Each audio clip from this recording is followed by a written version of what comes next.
الذین آمنوا ان جاءکم فاسق بنبأ فتبینوا ان تصیبوا قوما بجہالۃ فتصبحوا علی ما فعلتم نادمین۔ کل کے درس میں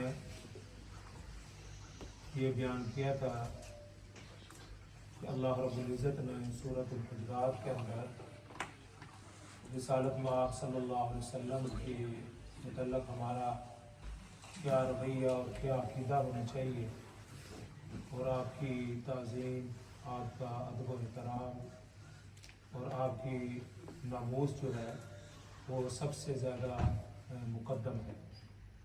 اسی ضمن میں آج کے درس کے اندر اللہ رب العزت نے ایک اور بات عام مسلمانوں کے لیے یہ ارشاد فرمائی ہے، یا ایھا الذین آمنوا ان جاءکم فاسق بنبأ فتبینوا، اے مسلمانوں اگر تمہیں کوئی فاسق خبر دے تو اس کی اچھی طرح تحقیق کر لیا۔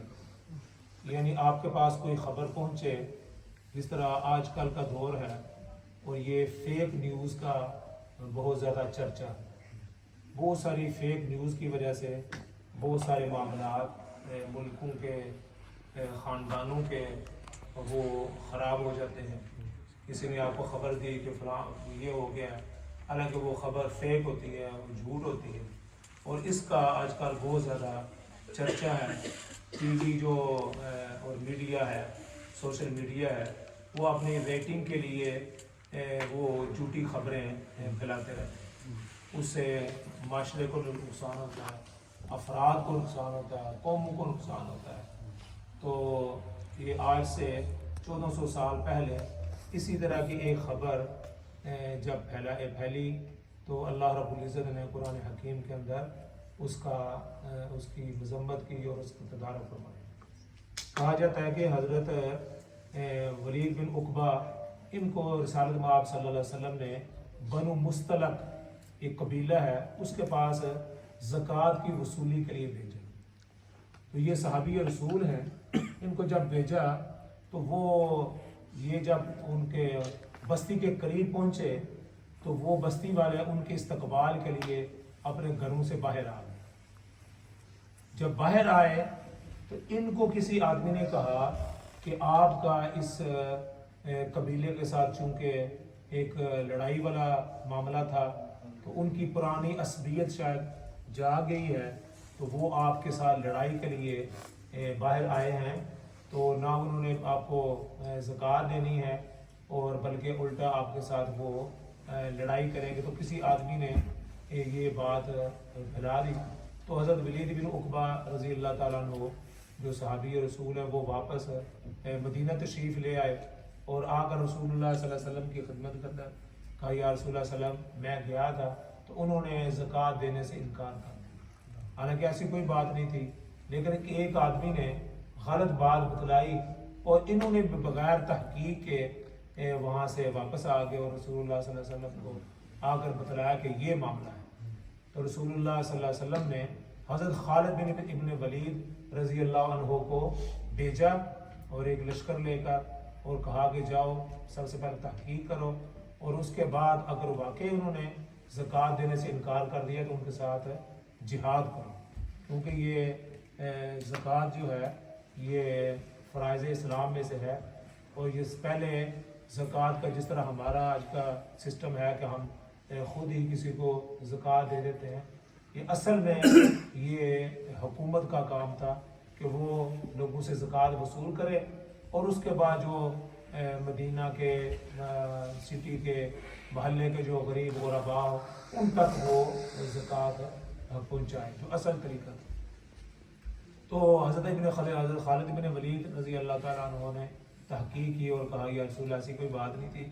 وہ حضرات ان کے استقبال کے لیے باہر نکلے تھے، لیکن کسی نے یہ اڑا دیا کہ وہ آپ کے ساتھ لڑائی کے لیے آئے، وہ دور تھے، تو ظاہر بات ہے یہ انہوں نے دور سے دیکھا کہ وہ قبیلہ ہے، تو قبائل کے اندر وہاں لڑائیاں بہت تھیں، ایک دوسرے کے ساتھ دشمنی تھی، لیکن مسلمان بھی ہو گئے تھے، لیکن کسی وقت پرانی عصبیت بھی جاگ اٹھتی تھی، تو انہوں نے کہا کہ شاید وہ مجھ پر حملہ کریں گے، مجھے ماریں گے، تو یہ ولید بن عقبہ رضی اللہ تعالیٰ عنہ یہ واپس آ گئے اور آ کر یہ کہا کہ ایسی بات ہے. تو تحقیق کرنے سے پتہ چلا کہ ایسی بات نہیں ہے. تو یہ ایک خاص حکم تھا. تو لیکن جو جتنے بھی احکامات ہیں یہ ان کا شان نزول ایک خاص واقعہ ہوتا ہے، لیکن وہ حکم جو ہے وہ پھر قیامت تک کے لیے ہوتا ہے. یعنی کہ یہ صرف اسی کے ساتھ منسلک ہے. وہ پھر ہر آدمی کے لیے وہ حکم ہے کہ یا الذین آمنوا ان جاءکم فاسق بنبأ فتبینوا، کہ جب بھی تمہارے پاس کوئی آدمی کوئی خبر لے کر آئے تو اس کی پوری تحقیق کر لو. فتبینوا ان تصیبوا قوما بجہالۃ فتصبحوا علی ما فعلتم نادمین. ایسا نہ ہو تمہیں اپنی جہالت کی وجہ سے پھر اس پر نادم اور شرمندہ ہونا پڑے. اسی طرح کا آج کل سوشل میڈیا کے اوپر اور فیس بک پر آج کل یہ بات بھی چلتی رہتی ہے کہ وہ آپ کی آئی ڈی جو ہے نا وہ اس کو چرا لیتے ہیں اور پھر وہ کسی نہ کسی آدمی کو کہتے ہیں کہ بھائی میں فلاں جگہ پھنس گیا ہوں اور مجھے اتنے پیسے چاہیے. اور ابھی چند دن پہلے پاکستان کے ایک مشہور نعت خواں سید سلمان گیلانی، بڑے مشہور وہ نعت خواں ہیں اور شاعر ہیں، ٹی وی پر بھی مزاحیہ پروگرام بھی وہ کرتے رہتے ہیں.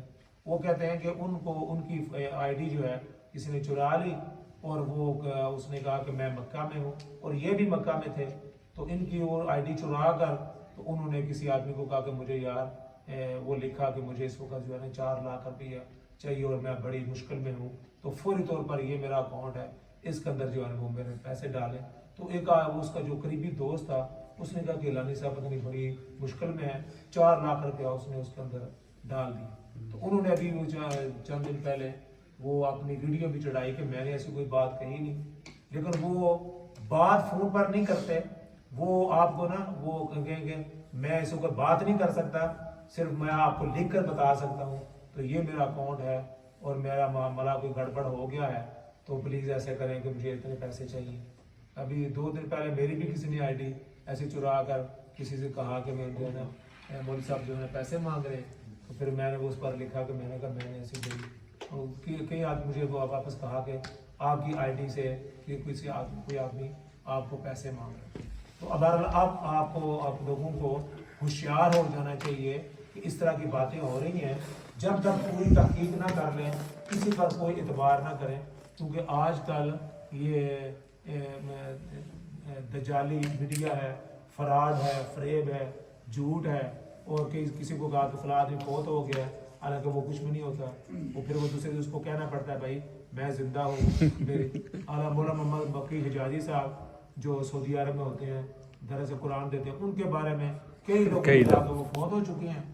تو اور انہوں نے پھر وہ چاروں نے کئی دفعہ آ کر کہا کہ بھائی میں زندہ سلامت ہوں، جب میں فوت ہوں گا تو پھر آپ کو پتہ چل جائے گا، لیکن ابھی میں زندہ ہوں. تو ان کو بار بار آ کے بیچاروں کو کہنا پڑتا ہے. انہوں نے کہا کہ بھائی وہ مولانا مکی حجازی صاحب بہت ہو گئے ہیں، اللہ تعالیٰ ان کی مغفرت فرمائے، ان کے درجات بڑھائے. تو اس طرح کی فیک نیوز جو ہے نا وہ چلائی جا رہی ہیں. فیک لوگوں نے آئی ڈی بنائی ہوئی ہے، اکاؤنٹ بنائے ہوئے ہیں. تو اللہ رب العزت نے کہا کہ جب تک آپ پوری تحقیق نہ کر لیں، کسی آدمی نے آپ کو کہا کہ جی فلاں آدمی نے یہ کہا ہے، فلاں عورت نے یہ کہا ہے جی اس طرح آپ کو آپ کے بارے میں برا بلا کہہ رہی تھی، اس طرح کہہ رہی تھی، تو آپ نے نہ آؤ دیکھا نہ تاؤ دیکھا. کسی نے کہا نا وہ مشہور ہے، کسی نے کہا کہ آپ کا جو ہے نا وہ کان کتا لے گیا ہے جی. تو اس نے کان کو نہیں ہاتھ لگایا کہ یار کان ہے کہ نہیں ہے، وہ کتے کے پیچھے دوڑنا شروع کر دیا کہ میں صرف اپنا کان لے آؤں. تو اس نے یہ نہیں کیا کہ میں اپنا کان بھی دیکھ لوں کہ کان میرا تو میرے ساتھ ہی ہے نہیں. تو یہ ایسے مسالے نہیں بنی ہوئی. بعض دفعہ لوگ جو ہے نا وہ بغیر تحقیق کے بغیر کسی وجہ کے وہ ایسی باتیں پھیلا دیتے ہیں تو اس سے نقصان ہوتا ہے. تو اللہ رب العزت نے کہا کہ جو ہے نا ایسی جب بھی آپ کے پاس کوئی ایسی بات پہنچے تو پوری تحقیق کر لیں، اس کے بعد جو ہے نا اپنا رد عمل دیں. تو اللہ رب العزت ہمیں بھی مجھے بھی اور آپ کو بھی اس بات کو سمجھنے کی اور جو قرآن نے جو اصول بتلائے ہیں ان پر عمل کرنے کی توفیق عطا فرمائے. مضمون تو لمبا ہے تو انشاءاللہ باقی باتیں پھر انشاءاللہ کل ہوں گی. میں کہتا ہوں بات لمبی نہ ہو جائے. اس کے بعد بھی کافی سارے احکامات دیے گئے ہیں. لا یسخر قوم من قوم، کوئی آدمی کسی کا مسخر نہ اڑائے. اس کا بے شمار بہت سارے احکامات اللہ رب العزت نے دیے ہیں، تو انشاءاللہ کل اس پر بات کریں گے۔ اللہ تعالیٰ مجھے بھی اور آپ کو اس دین کی سمجھ عطا فرمائے۔